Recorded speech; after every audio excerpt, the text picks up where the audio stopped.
everybody,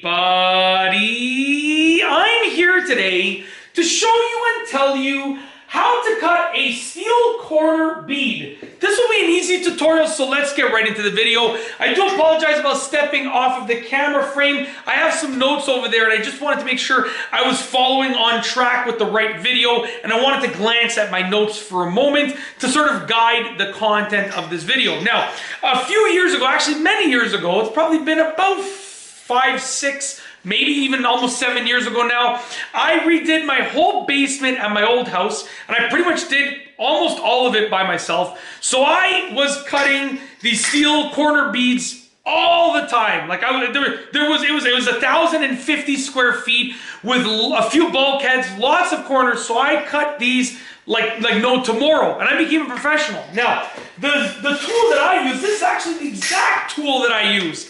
I use these, I call them tin snips. Some people call them aviation snips or aviation scissors. They're basically like HVAC snips, okay?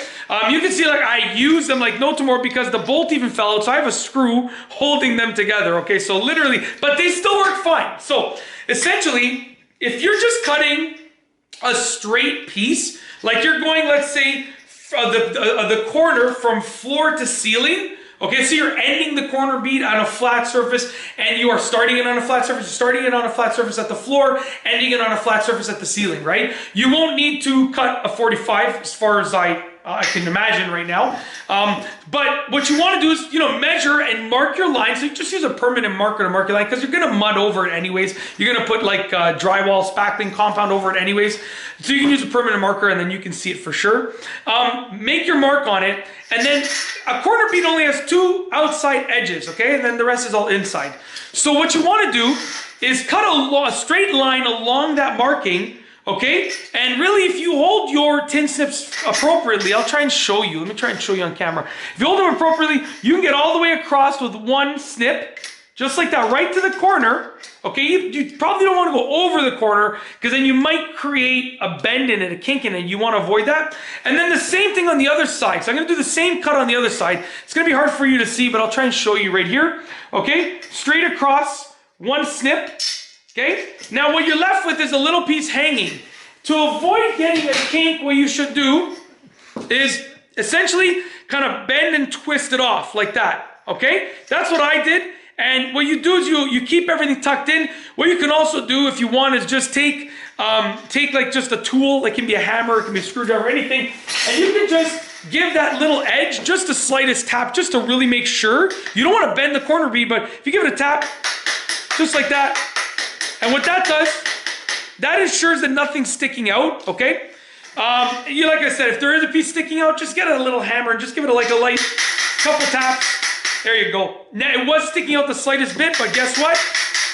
Now it's not, and the integrity of the corner bead hasn't been affected. So that's how you cut a straight line, okay? Now, there are situations, give me one sec. Let me just toss this to the side here. There we go, okay?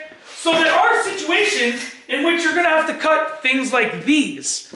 And this is if you are dealing with an outside corner, okay? An outside edge where it meets another outside edge. So let's say you were doing a bulkhead and there was a box of some sort, okay? And you have to imagine that there's a box here in front of us, like this. A box right here. This corner bead would go like this. You can see it's cut at a 45-degree angle right there. Okay? Both sides are cut at a 45. Okay? This corner bead would go like this. Both sides are cut at a 45 as well, as you can see right there. So, let me scratch my eye. Sorry about that. I got a little itch over here. Both of these corner beads are cut at the same 45-degree angle. When they meet at the corner of that box, guess what? They make a perfect corner. You make a perfect 90 because 45 degrees plus 45 degrees equals 90 degrees. Simple math here, guys. If you don't know, I am a full-time elementary school teacher. That is my career. That is my profession. This YouTube channel, believe it or not, is on the side, even though it's grown to a substantial size. This YouTube channel for me is on the side. So yeah, 45 degrees plus 45 degrees is a simple 90-degree angle.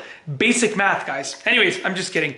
As you can see right here, it creates a perfect 90, and that's how you would cut a corner bead for an outside edge, as you can see, okay? And then there's ways to cut it for like other types of edges as well, but you get the idea. You might have to cut it, like I've seen a lot of people just put just a straight cut, and then they just try and match it like this. They mesh it over each other. It looks disastrous. It doesn't look good in the end. Take the extra time, put the 45s, and it's gonna look fantastic. That said, if you like this video, please be sure to give it a thumbs up. Let me know what you think down below as a comment, and of course, be sure to subscribe for more great videos just like this one. And that's all I have for you today. Thanks for watching.